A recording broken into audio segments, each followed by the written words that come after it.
የአትሌት ገለቴ ቡርቃ የቀድሞ ባለቤት ታደለ ገብረመድህን ፊቱ ላይ ምንድነው የተፈጠረው በሚሉ ዙሪያ የበርካቶች ጥያቄዎች ነው።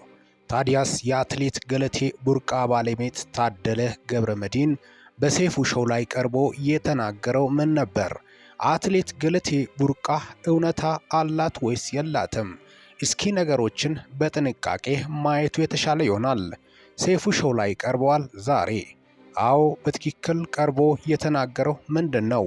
አትሌት ገለቴ ቡርቃ 11 መሬቶች አሉኝ ብላ ነበር። እሱ ደግሞ በምላሹ ምንድነው ያለው? እጅግ አሳዛኝና ያልተጠበቀ ነበር። አትሌት ገለቴ ቡርቃ ተጭበርብራለች ወይስ አልተጭበረበረችም? 10ሩ መሬት ማስረጃ የላቸውም ነው ያለው ባጭሩ ታደለ ገብረመድህን። እጅግ አሳዛኝና አስደንጋጭ ክስተት የሆነው ምናልባትስ አትሌት ገለቴ ቡርቃን ገዝቼልሻለሁ ብሎ አጭበርብሮ ቢሆንስ በማለትም ነው የበርካቶች ጥያቄ። እዚህ ጋር ልሰመር ይገባል በማለት በርካቶቹ ጥያቄዎቻቸውን ሲያነሱ፣ ሌሎች ደግሞ አይ የሱ እውነት አለ ፊት ለታደለ የሚሉትም አልጠፉም። ሰሞኑን በኢትዮጵያ ታሪክ ታይቶም ተደምጦም በማይታወቅ ሁኔታ ሀገርን ያስጠራ ጀግና ህዝብ ፊት እያነባ ወይም እያለቀሰ የኢትዮጵያ ህዝብ ይድረስልኝ ብሎ ስማጸን ይህ የመጀመሪያው ሳይሆን እንዳልቀረ በርካቶቹ እየገለጹ ናቸው። በተለይ ሀገርን በማስጠራት ረገድ አያሌ ሚናዎችም በጣም እጅግ የጎላ ሚና በዓለም አቀፍ መድረኮች ኢትዮጵያን ያስጠራች አትሌት ገለቴ ቡርቃ በርካቶቹ ግንባር ወይም ውጊያ ጦር ሜዳ ብቻ ድል ይመስላቸዋል። ጦር ሜዳ ብቻውን ሳይሆን በተለያዩ በስፖርት ዘርፎችም ሀገርን ማስጠራት፣ ድህነትን በማሸነፍ ዙሪያም ለበርካቶቹ ሰርቶ ለውጥን ማምጣት አርአያ መሆንም አንድ ለሀገር ጀግንነት ነው። በአሁኑ በዘመናችን በዚሁ በሰለጠነ ዓለማችን ጉልበት ሳይሆን ድህነትን ማሸነፍ ሀያል እንደሆነ ከምንም ጊዜውም በላይ ሀገርን ማስጠራት እንደሆነም ነው በርካቶች የሚያምኑት። ታዲያ በአትሌቲክስ ዘርፍ የአበበ ቢቂላ ፈለግ ተከትሎ በርካታ ኢትዮጵያኖች ውጤት ሊያመጡ ችለዋል። ታዲያ ከነዛ መካከልም አንዷ አትሌት ገለቴ ቡርቃ ነች። አትሌት ገለቴ ቡርቃ፣ ቀነኒሳ፣ ጥሩነሽ በአንድ ተርታ የሚመደቡ የአንድ ወቅት ጀግኖችና እንቁዎች ኢትዮጵያን ሀገራቸውን ያስጠሩ አትሌቶች እንደሆኑ የአደባባይ መረጃዎች ናቸው። ለሀገራቸው ውለታ ውሏል። ራሳቸውንም ቀይሮ ሀገራቸውን የቀየሩ ጀግኖች ናቸው። በተለይ በስፖርቱ ዘርፍ የከፈሉት መስዋዕትነት የማይረሳ ነው። ብዙዎቹ ስፖርትን ሲወዳደሩ ብዙ ውጣ ውረድ አይቶ በህይወትና በሞት መካከል ሆኖም ያለፉት የሚበሉትን እያጡ ነው። የእንጦጦ ዳገት የተለያዩ ቦታዎች ውጣ ውረድ እያለፉ ልምምድ የሚያደርጉት ያን ሁላ አሟጦ በጣም በሚገርም ሁኔታ እሱንም ተመልምሎ አልፎ ነው ሀገራቸውን የሚያስጠሩት። ይህ ከውትድርና የማይተናነስ ጀብድ ነው። በጅቦች መካከል በከፍተኛ ሁኔታ በጠዋት እየተለማመዱ በከፍተኛ ችግር ውስጥ አልፎ ነው ሀገራቸውን የሚያስጠሩት። ፀሐይ፣ ዝናብ፣ ብርድ ሳይሉ ያ ሁላ የተፈራረቀባቸው ልምምድ የሚያደርጉት። ከዚህ በላይ ጀብድ ምን አለ በማለትም ነው ጠዋት በማለዳ ተነስቶ ነው ወደ ልምምድ የሚሄዱት።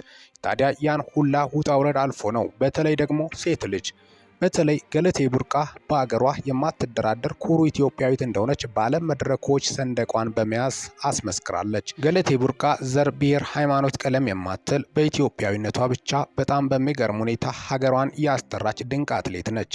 ጎራ ወይም ወገንተኝነት ስሜት እንኳን የሌላት ድንቅ አትሌት እንደሆነች ጭምርም ነው በጣም የሚገርመው። ዓለም መድረኮች ላይ ኢትዮጵያን ያስጠራች አትሌት ታዲያ ሰሞኑን በጣም ባልተጠበቀ ጊዜና ሰዓት የኢትዮጵያ ሕዝብ ይድረስልኝ፣ ጎዳና ከመውጣቴ በፊት የኢትዮጵያ ሕዝብ ያድነኝ በማለት ጥሪ አቅርባለች። ሲኖር ኢትዮጵያዊት ስሞት ኢትዮጵያ ነኝ በማለትም ጥሪ አቅርባ ለኢትዮጵያ መንግስትና ሕዝብ ነበር። በዋነኝነት ግን ለኢትዮጵያ ሕዝብ ነው። ምክንያቱም በባለቤቴ ተጭበርብሬያለሁ በማለትም ነው። እንደምታወቀው እሷ ከዚህ በፊት በታክሲ ላይ እያለ እንደተዋወቁና የላዳ ሾፌር እሷን ሲያመላልስ እንደነበረ ጭምርም ከዛ እንደተጋቡ ጭምርም ነው እሷን ፕሮፖዝ አድርጎ በማለትም እሷ መግለጿ የሚታወስ ነው። ታዲያ ታደለ ገብረመድህን የተባለው ባለቤቷ ምን ነበር ሰሞኑን የሆነው? 11 መሬቶች አሉኝ፣ 10ሩን ሸጠብኝ ጨረሰብኝ ነው ያለችው አትሌት ገለቴ ቡርቃ። 5 መኪኖች ነበሩኝ፣ 4ቱም ጠፍተዋል በማለትም ወስዶብኛል በማለትም ነው። ታዲያ እሱን በማስመልከት ታደለ ገብረመድህን ዛሬ በሰይፉ ሾው ላይ ቀርቦ ምላሽ ለመስጠት ሞክሯል። ታዲያ የብዙሃኖች ሀሳብ ምንድን ነው? ከዚህ ጀርባ ያለው ምንድን ነው? በማለትም በርካቶቹም ሲያነሱም ታደለ ገብረመድህን እንግዲህ ምላሽ የሰጠው 10ሩ መሬት እኮ ፍርድ ቤት ቀርባ እኮ የለም ተብሏል፣ እኔም ጋር የለም፣ እኔ ሽጬ ያልበላሁትም በማለትም ነው። ማስረጃ የሌለ ነገር ነው ያወራችሁ በማለትም ነው። እጅግ የሚያሳዝነው በርካቶቹም በጥንቃቄ ቃለመጠይቁን የሰሙት 10ሩ መሬትን ገዝቼልሻለሁ ብሎ ምናልባት የሐሰት ሰነድ እያቀረበ አጭበርብሯት ይሁን በማለትም ነው በርካቶቹም ሀዘናቸውን እየገለጹ ያሉት። ከፊሎቹ ደግሞ ፊቲ ለታደለ በማለትም ያነሱት አልጠፉም። ታዲያም እሱ ደግሞ ስገልጽ 5 መኪና የተባለው ውሸት ነው። ምናልባት 2 መኪና ሊኖረን ይችላል። አንድ ለትሬኒንግ ዝም ብሎ ለተራራ የሚሆን ማይመች ለፒስታ መንገድ የሚሆን ለትሬኒንግ ስትሄድ የማይመች ከባባድ መንገዶች ላይ የሚሄድ ከፍ ያለ መኪናና ሌላ ዝም ብላ ኖርማል የምትጠቀመው መኪና ነው ያለን። አንዷን እሷ ስትይዝ አንዱን ደግሞ እኔ ነኝ የሚይዘው በማለትም ነው መልስ ለመስጠት የሞከረው። አትሌት ገለቴ ቡርቃ በርካታ ሽልማቶችን አግኝታለች። ሌላ ሱስ አለባት ወይ? ሊጠየቅ የሚገባው ጉዳይ። ይህ ሁላ ገንዘብ ታዲያ የት ገብቶ ነው? 10 መሬት አልገዛችም፣ አንድ ቤት ነው ያላት በማለትም እንዴት ሊያጥላላ ቻለ በማለትም ነው እጅግ የሚያሳዝነው በርካቶቹም ሀሳባቸውን እየገለጹ ያሉት። በቃለ መጠይቁ ላይ የተስተዋለ ጉዳይ አሁን ያለው ቤትም ይሁን መሬት በጋራችን ነው ያለው በማለትም ነው ምላሽ ለመስጠት የሞከረው። በርካቶቹ እርድና ልክ ብኖረው ጥሩ ነው፣ አትሌት ገለቴ ቡርቃ መሬትን በቃ ሐሰት ሰነድ እያቀረበላት ሲያጭበረብራትና ሲያታልላት እንደነበረ ጭምርም በርካቶቹ ሀሳባቸውን እያቀረቡ ሳለ ከፊሎቹ ደግሞም አይ ታደለ በቃ እውነታ አለው፣ ታደለን እናድምጥ በማለትም ነው ምላሽ ለመስጠትም እየሞከረው ያሉት። ሌሎች ደግሞ እንሰማለን ግን አንፈርድም የሚሉትም አያሌዎች ናቸው። ታዲያ ከዚህ ጀርባ እውነታው ምን ይሁን በማለትም ነው በርካቶቹ ግምታቸውን እያስቀመጡ ያሉት። ሐሰተኛ ሰነድና መረጃ እያቀረበላት አጭበርብሯት ይሁን በማለትም ነው በርካቶቹ ባዘን እየገለጹ ያሉት። ምናልባት መኪኖቹንም እንደዚሁ አታሏት ገዝቼልሻለሁ እያለ ሲያሸሽ እንደነበረ ነው በማለት ሀሳባቸውን ሲገልጹ፣ ሌሎች ደግሞ የማናቀውን ነገር አንቀባጥርም፣ እንሰማለን፣ አንፈርድም በማለትም ነው ሀሳባቸውን ለማስቀመጥ የሞከሩት። የታደለ ገብረመድህን ቅርብ ተያዘ የተባለው ጉዳይን በማስመልከትም ማን ነው የያዘው? ፎቶስ የውሸት ነው የሚለው እውነተኛ ፎቶ እንደሆነና ትክክለኛ ፎቶ እንደሆነ ፊቱ ገጽታ ላይ ለውጥ ታይቷል ወይስ አልታየም በሚሉት ዙሪያ በርካቶቹ ለምንድን ነው ባለፈው ትንሽ ቀላ ያለ ፈካ ያለ ፊት ነው እንዴት አሁን ጠቆረ በማለትም ሀሳባቸውን ያነሱትም አልጠፉም። ተደብድቦ ይሁን ወይስ ሳይደበደብ ነው እንዲህ የሆነው በማለትም ነው ምናልባት ሱሰኛ ነው በማለትም ግምታቸውን ያስቀመጡትም አልጠፉም። እውነታው መች ነው?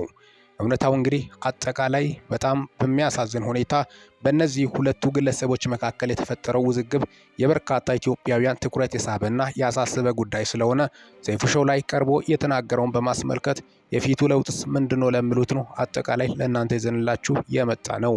ሚኪ ነኝ። ይህ ሚኪ ታቦር ነው። ሌላኛው ቻናሌ ነው። ለዚህ ቁም ነገር አዘል ቻናል አዲስ ከሆናችሁ ሰብስክራይብ በማድረግ ቤተሰብ ይሁኑ። ይህንን ቪዲዮ ላይክ፣ ሼር እና ኮመንት በማድረግም ላልሰሙት እንዲዳረስ ያድርጉ። ለሰዓታት ያሉኝ መረጃዎችን ይመስላሉ። በወቅታዊና አጫጭር መረጃ እስከምንገናኝ ድረስ በያላችሁበት ዓለም ክፍል ሰላም ያቆያችሁ።